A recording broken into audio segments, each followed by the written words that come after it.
Hey sis, are you there? I heard something was going on with you, but I'm glad that everything seems to have settled down now.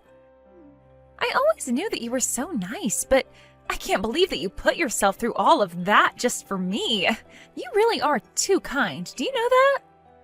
Tracy, I really wasn't doing what I did for your sake, you know. I broke off my engagement with my fiancé because I caught you two having an affair with each other.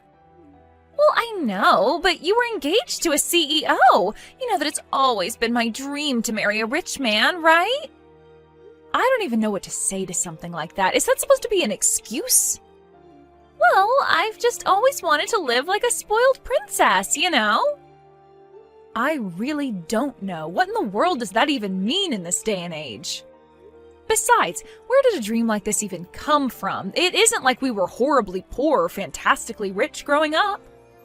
Well, I know, but that doesn't mean that I can't want to marry someone who is really rich, because if I did that, then I would never have to work another day in my life.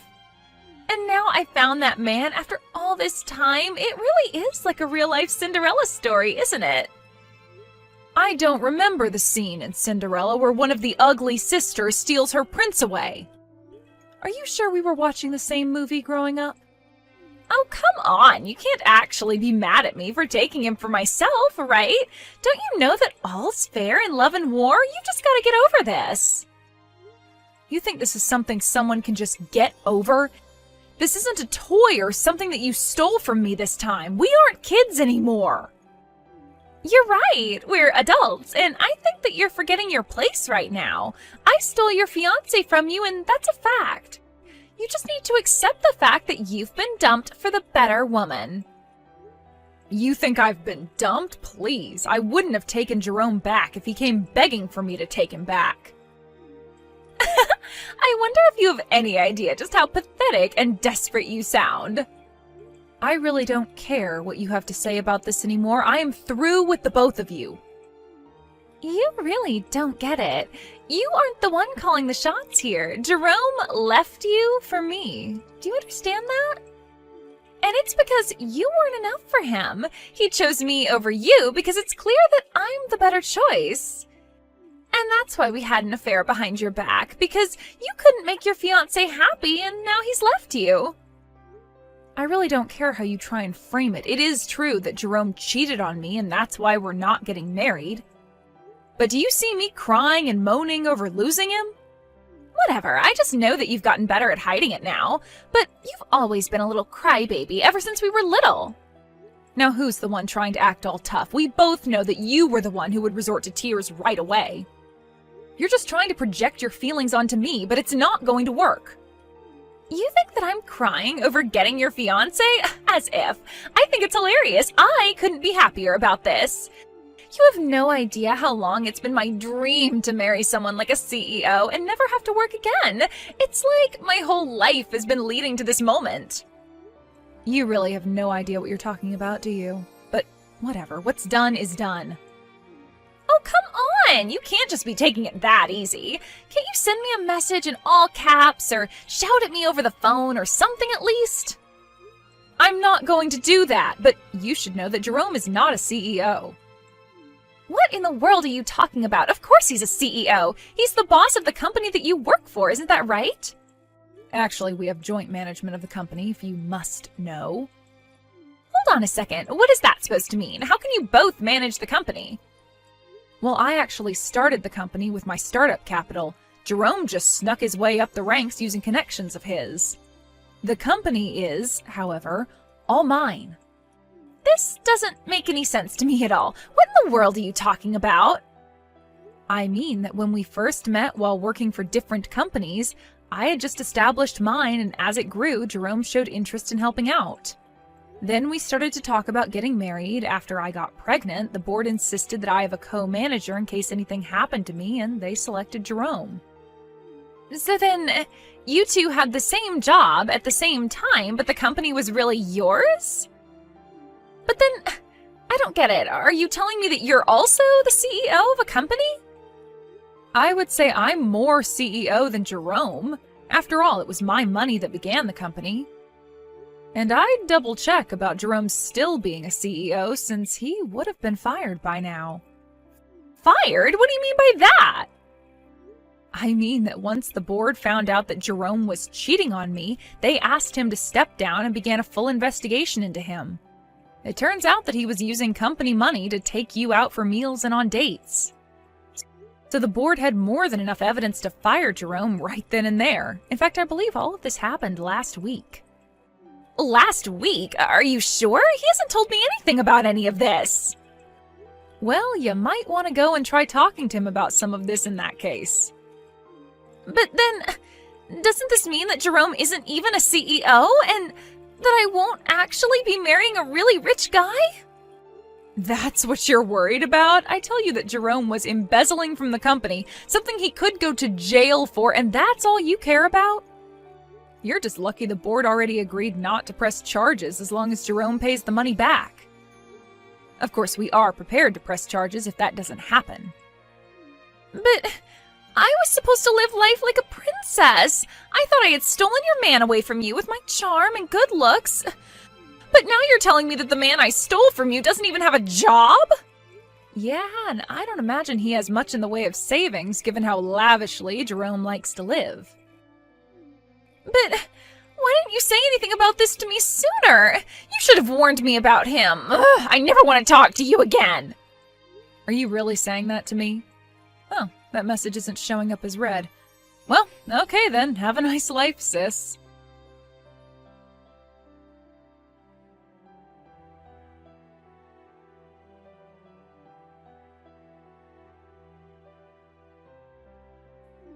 Hey Mabel, are you there? What the heck is the matter with you, huh? Why the heck did you have to go and tell your sister that I wasn't the CEO of our company anymore, huh? First of all, it isn't our company. It's always been my company. Second of all, don't be upset just because I told my sister the truth. Not only about your job, but also all about how you were fired. After all, it's not like I ever promised that I wouldn't tell her. You little... Don't you realize what you've done? Now she doesn't want to marry me anymore. You've messed up my whole life with this. Oh, so you mean you've managed to fumble marrying 2 women now? You've really got to work on that, Jerome. You would like to think so, wouldn't you? But it shows what you know. And just what is that even supposed to mean, huh? I mean that I wanted to see how you would react. The truth is that I talked to your sister and smoothed things out. So we're still going to be getting married. And just what kind of lies did you have to tell her to get her to go along with that? I told her that the reason I chose to step down from my position as CEO of our company is so that I can do and start my own company. And I've already been preparing for this for a long time. After all, I was the one who took our company to where it is today. I know all about how to raise a successful company from the ground up now. You're really going to start a company all by yourself? What? Like it's hard? I'm going to start a company and it's going to grow far beyond what you could ever imagine. I'll dominate the industry and become untouchable. Well, you might know how to found a company, but that doesn't mean that you're any good as a manager. And I don't think you've ever shown any promise there anyways. Are you kidding me? You're just jealous because I left you and our company to go start my own with my new woman. You can't actually think that I'm jealous of either you or my sister, right? You realize how stupid you sound, don't you? Whatever. You're the one who doesn't know what you're talking about. Tracy and I are going to live happily ever after while your company just crumbles without me. Just stay out of my way and never try to interfere with my life again. I really don't care what you and my sister choose to do with your lives, but you do realize that you need capital to start a business, right? Do you have that kind of money? Because I know that you still owe me for the legal fees from your affair. You think a genius like me needs to waste my brain power on small details like that? I have big plans, and when I tell them to the bank, they're going to have to give me my loan. And I'll get the loan and start my company and have everything up and running in 6 months. 6 months, huh? You really think you can handle doing all that in such little time? Well, in that case, I want you to pay me what you owe me right now. This is why you always used to get on my nerves. The second you saw that I was going anywhere in life, you would always find a way to try and hold me back. Why can't you just be more like your sister and let me do whatever I want without making little comments on it? If you've got a problem with constructive criticism now, just wait until you're in a boardroom meeting. Besides, you knew that I was like this when we first started dating. Did you really expect me to change? You know, I never even wanted to be engaged to you, but I knew that it was the only way to hold on to my position and my power. But then I met your sister, and I realized I didn't have to sell my soul to live like this. What your sister and I have is true love, and it's going to give us the success we need. Well, I really do hate to stomp on your dreams, but let's just hope that it's true love that you two have. Of course it is! We've tied together and nothing is ever going to come between us. Well, good luck with that. I just hope that you two can stay together long enough to be married. You'll see. We'll prove you wrong! We'll prove everyone wrong! And then you'll realize that you should have never underestimated me. Just now that I'm never going to work with your company again. So when I'm dominating the industry, you'll have to struggle just to keep the lights on. Well, you have to have found your own company and get it off the ground first, so good luck with that. And do hurry up and send me the money that you owe me, okay? Oh, you'll just have to wait for that. But don't worry. Once I have all my success, I'll be sure to pay you back that money with interest. And then you'll realize that that's only a taste of the wealth I'll have. Then you'll see how wrong you were about me.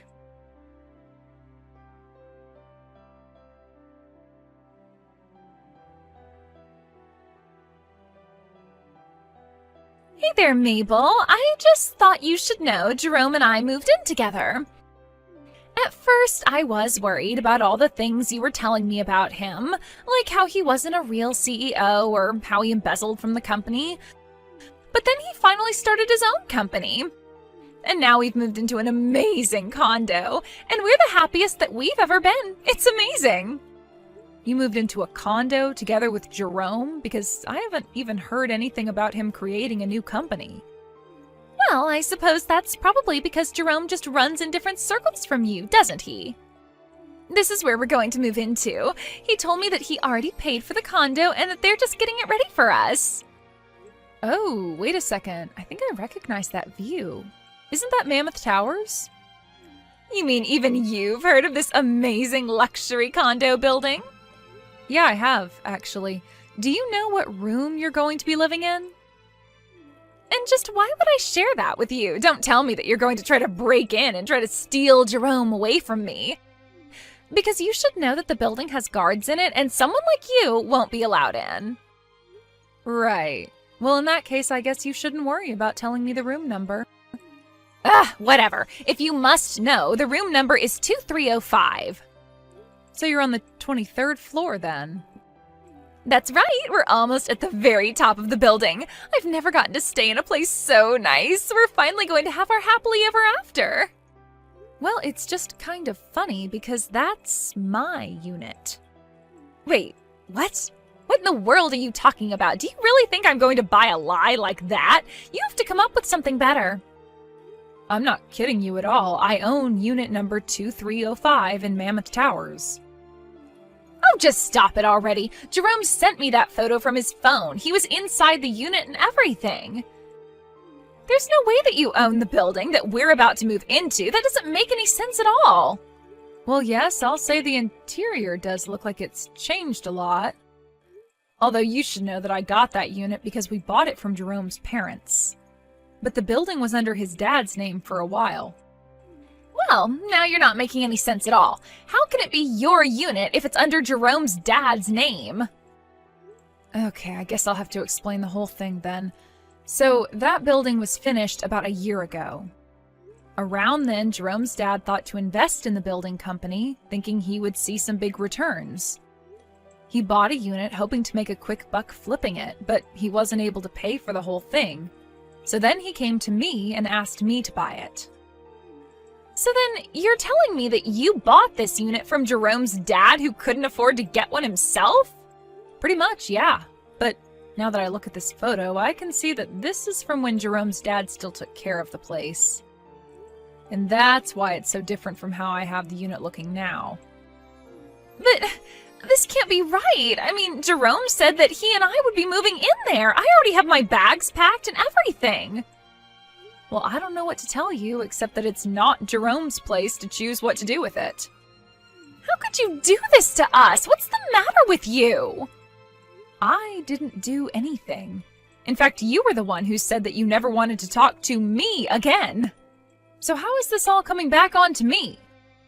Because we're supposed to go and live in that big condo building. We were supposed to have our happily ever after there.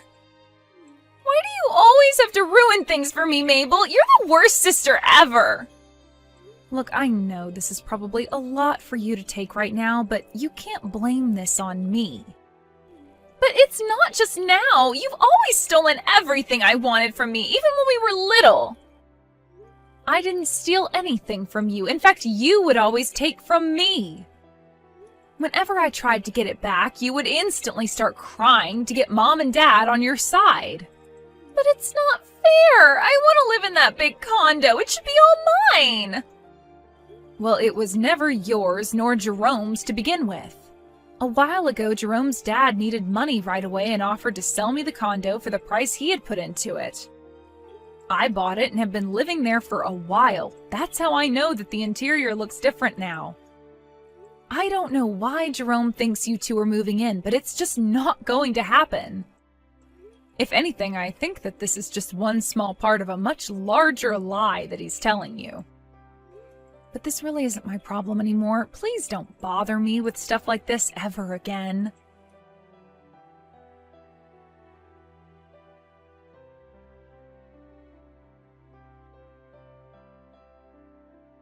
It turns out that when it was time to move, Jerome ended up taking my sister to go and move in with his parents. Apparently, they were in serious debt, and this was part of the plan to use Jerome and Tracy to pay off their debts. Tracy was messaging me, begging to help get her out of there, but I just read her texts and then blocked her number. She tried living with them for a couple of months, just hoping that this was all part of Jerome's plan to start his own company. Of course, he had never really even begun the process and was lying to Tracy this whole time about his intentions. I heard later from my parents that they ended up bailing out Tracy and rescuing her from her in-laws' house. Now, both my mom and dad are keeping a very close eye on Tracy and making sure she finds a job and learns some responsibility. As for me, life went on as normal. Nothing Jerome or Tracy did really ever had a chance to affect me. I told my parents that I wouldn't be doing anything to support my sister, and they understood and agreed with me.